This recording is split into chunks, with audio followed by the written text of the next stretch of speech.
Alright, it's radiator time for the Town and Country. This one's going to be a little different because I'm sure yours isn't smashed and wrecked like this one is. Like truly zip tied and held together with bell and wire, zip ties, hopes and dreams. But yeah. So I got it draining right now. So it's got the little I'll show you. Yep, big flathead screwdriver. I didn't have one out here with me, but let's use the pair of pliers. You can see right there, the red piece. Turn it counterclockwise. Once you get it to break free, it'll antifreeze and start draining out. This one is actually mostly probably 70% water. Where we had the radiator leaking and had to top it off so many times. So with this one, I'll try to do the best I can. I'm out here one-handed and don't have a tripod that I can use for this. But the fan, so you're supposed to have, which I have them, but you got, for this one, it's a little bit, I don't know, not necessarily different, but it's been wrecked. So it creates an issue. But I got the 1, 2, 3, 4, 5, 6, 7, 8. There's like 8 to 10 bolts that come out of the top right here. Makes it nice and loose. Gives the radiator a little bit of room to move around. The shroud, actually, it's electric fan and shroud, one piece. You'll see the tabs right here. It just sets on it. Well, that's sets on this. Got a piece right here. This piece you push in on it and pull up on the shroud and the shroud shank, fan shroud combo, and it'll pop loose. It won't come out until you gotta get your top radiator hose loose. So you can see how this one here is. You can see where this piece here, you push in on it and pull up on the fan and it'll pop loose. But you got to have the top hose loose to get the overflow reservoir and all that slide up through. So I'm hoping we can just get it out of the way without unhooking this wiring harness. I'm sure these little plastic clips will probably break. So I'll wrestle with it, try to get it loose, and then the inside of the radiator, you have your AC core here. And it looks like it's clipped into it, so I'm going to have to figure that out. You can see kind of down in there, right there where my finger's moving around, it like clips together right there, so I have to figure out how that comes loose. And so right now for me the biggest thing is I got it draining, so I'm going to go ahead and get this top radiator hose loose and see if we can pop this fan out. Well, the fan plugs definitely have to come loose, but they're easy. These, they break. You can get replacement ones about any auto parts store, but the latest uses hook ties. These, you need a flathead screwdriver would probably be easiest, but the problem I got, all my tools are inside, down in the basement, and with this being a bad neighborhood, it gets old having to lock everything up, run in and out, lock everything up, run in and out. So we're going to do it the not so easy way, but it works. I had a Sawzall blade in the back from where we was doing the exhaust, so should be able to, good lord, should be able to push that in, I believe. Let me see, a little hard to do one-handed here. Well, the other one came off pretty easy. This one, just fighting it. Probably need something shorter. I'm hitting the alternator. There we go. Gee, Christmas. Alright, so you gotta do is push down on that tab right there. Slide the red piece back, push down on the tab, slide it off. So now, I think all that's left for the radiator itself. I've got the top hose unhooked, overflow line's unhooked, but their bottom radiator is still hooked up, just still draining into our bucket. We'll see if we can get this fan to slide out now. Now you can see how it's kind of in that plastic. I don't know if I can do it one-handed. I'll try. Right here, I don't even know if you guys can see, but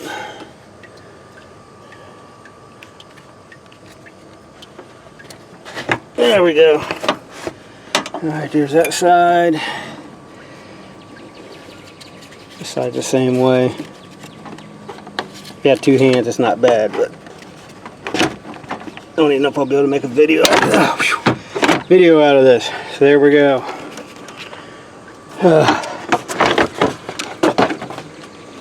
Alright.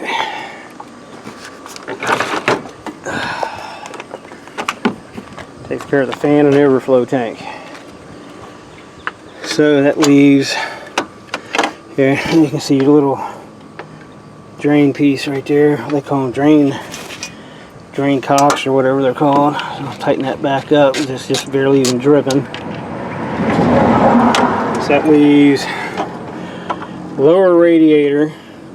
Of course, I don't have one of those fancy little tools for this style of clamp, so I had to use a pair of pliers to get it. And then once that's off, see the top of the core support's loose. Then we'll have to figure out how it separates from the AC core that's in there. So I'm gonna get that lower radiator hose off, and then we'll check this out. Alright, so I couldn't get the hose unhooked from the bottom of the radiator itself, which is right up here, where the clamp's turned, and I don't have the actual tool for this style of clamp. Now this van, not all of them have it, but I mean, it ain't nothing special, but the rear heating on some of these vans, the radiator hose comes down, you got a junction down here, and where this one comes back up, but this goes to the rear of the van and supplies the hot liquid to the back, and you know, so you have your rear heat, and so you'll have tubes going down the inside of the well, they're not full frame vehicles, but the inside of the body. Along the bottom here, you have AC lines, rear AC, and then you'll have your coolant lines. It all runs that back that way, so you got to be careful. You pop this hose, and this van was actually low on fluid, so it wasn't that bad at all, but you could have a ton of antifreeze come flowing out of there, so just keep that in mind, and we should be about ready to pull this radiator out. Alright, so this van, where it's wrecked, it makes it a little easier for me to show you guys this. The grill piece from where it was hit, it was only held in actually by zip ties up top here, so I just cut them off so I could open the grill up and show you. Here's your AC core. So you got a tab on each side on the top, and then the bottom just, it has a piece that just sets in right there. Tab, it just sets down onto the radiator. So what you do is pop those. I got the pliers on them underneath. Might go, yeah, you can just squeeze them. So there. So it frees the core up. Side, yeah, this side's loose already. So now, hopefully, the radiator will just lean forward and pop right out.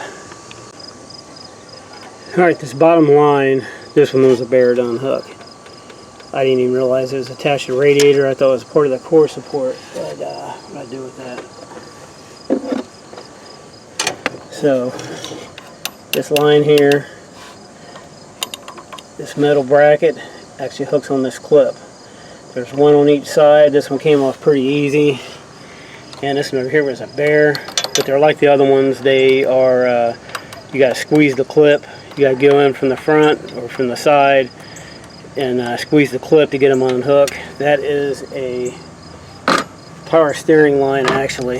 Then, you know, once it's loose, it's out of the way. So now, hopefully, I can get this out.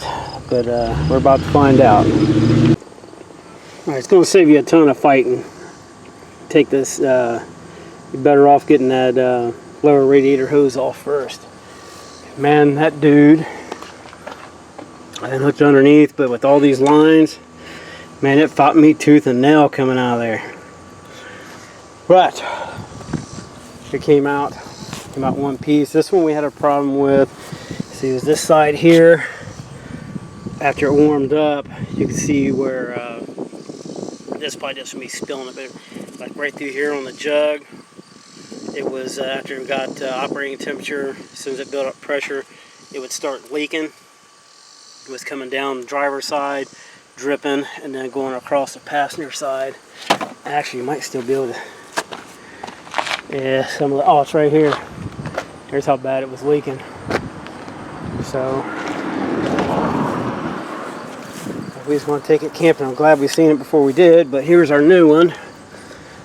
This we got dug around online, found it. I was going to, usually I'll go to oh, bro, Advance Auto Parts. If it's something, Advance or O'Reilly's, either one. Usually Advance though, but it depends on if it's something I need right now or something that's not that important and I can order and wait a couple days. So this is one of those cases where I could order and wait a couple days. And it ain't no joke. These radiators, first one I've ever bought brand new actually. Every time whenever I had a radiator problem, I always went to the junkyard. This is the first one I've actually had to order online because at the junkyard they was wanting $55 plus a $15.99 core charge for the old one. So Advance, O'Reilly's, AutoZone, Napa was anywhere from $279 to a little over $300 for a brand new one. We've done some digging around online.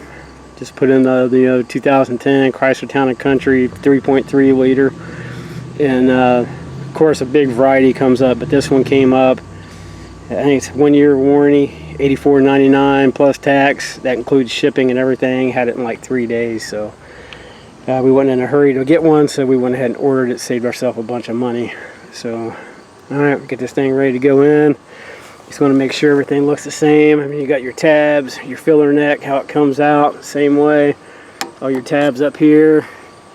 Everything looks the same. This is definitely, it tells you right on the box, made in China. So it ain't like it's a factory original Chrysler unit. So, all right, we'll get it ready to go in. All right, so the first thing I'm doing after I get it in there is lining up the core to the radiator.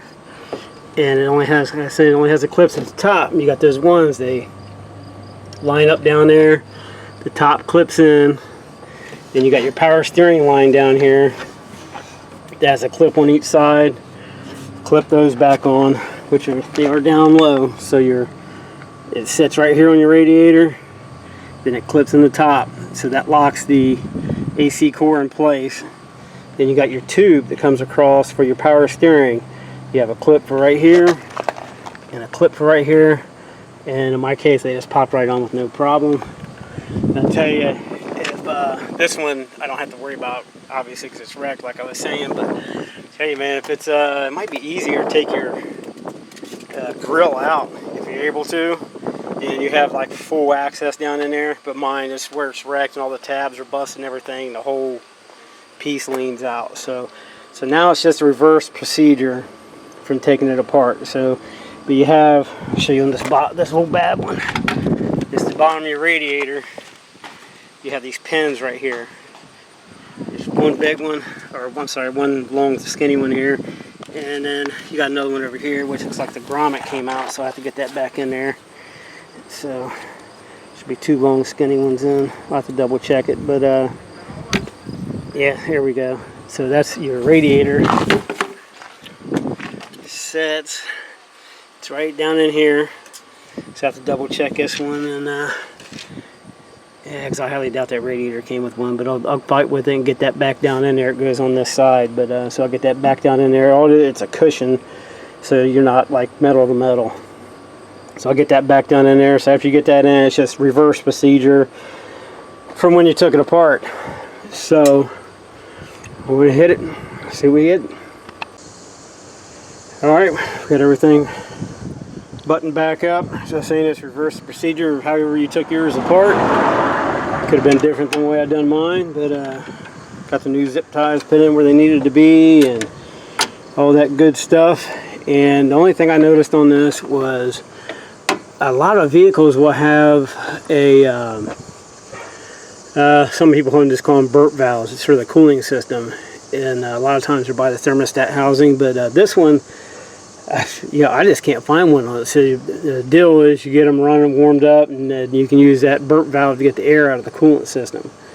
This one, I've looked and looked. I have to look online. I honestly do not see one on this anywhere, but I got it topped off with antifreeze, all new antifreeze. Make sure you recycle your old stuff. So next process is we'll fire it up and let it run. You can see where it's all smashed, man. This is where it got hit. And people didn't have insurance, so I was screwed. So let's get her fired up. I'll let it sit here and run. We'll get it up to operating temperature and see what we got. I left the front up on the ramps, so we have the radiator, try to get it to where if there's any air, try to get it to where it starts coming forward. It drop down some as soon as we fire it up. I'm going to let it sit here and run a little bit. And what we got to do is just top it off as it needs it. Now there we go. It's just above quarter on the temperature gauge, which usually it's up around half, a little over half. It's got good heat. Hoses have pressure on them. So I'm definitely happy with that. Couldn't find anything leaking underneath. We'll shut her off and let her sit for a second and see what we get. Sometimes it'll build up pressure and surprise you. But the problem we had, the upper hose would never have pressure on it. It was always like real soft. So everything seems good. Nothing under the lid, everything on the ground. That's where I was topping the radiator off. It spilled a little bit. You should spray that down with a hose so none of the local critters get in it and ends up killing them. But all these bolts that you take out, I always just get I guess time I just used a mason jar had laying around, set it somewhere where it ain't gonna fall. They're all 10 millimeter. Just take them all out, throw them in that jar so you don't lose them. And I think the hardest part for me was the lower radiator hose right here accessing that clamp, because the clamp was turned towards the tire, so it's kind of hard to get to with all the AC lines and everything there. You get the AC lines, the power steering line and all that. So other than that, it wasn't bad. Granted, I didn't have all the tools out here with me that I needed. It's too much of a hassle running back and forth. But that'll do it for this one, man. Just make sure you check underneath. And it's like all this is where I topped it off. It's not leaking, so just make sure you ain't got no leaks anywhere, because you got multiple coolant lines. If you have that rear heat option, you have multiple coolant lines on this, so where junctions where it runs around. I already had to replace, which they're not bad, the heater lines back there. You can get them in the DIY spot at Advance. These people around here are crazy. But you can see one there. They're splitters where it goes inside the front and then down and around goes to your rear heat. They're not expensive. But I looked and looked, could not find a bleeder valve for this, so I don't know. I kept squeezing, just squeeze your hoses and you'll get air to slowly bubble up. You can get underneath, take a hammer, whether the handle part of a hammer or a crescent wrench or something, tap on your coolant lines. If there's any air bubbles, it'll help work them up. But we're good. So that'll wrap it up for this one. I wish I could have went into a little bit more detail, but I don't have a tripod out here big enough to really do a steady record on this. And I should have had someone out here help me so I give you guys better information. But don't be afraid to tackle it. It's not bad. It really isn't. You get a good deal on a radiator, just shop online, man. I'm telling you, you can save yourself a couple $100. But that'll do it for this one. It's definitely a score for the old Chrysler Town and Country. I think next up on this thing is, well, we got the shocks done, the exhaust done, the radiator done. I've got to get that, what was it? There was something else, I can't even remember now. But make sure recycle your antifreeze. You don't want your pet getting into that. All it takes is a funnel. Dump it in one of your old jugs, take it back to Advance, AutoZone, all them places recycle this stuff. So thanks for watching, guys. I'm out until we find something else to do on this. Thanks for watching.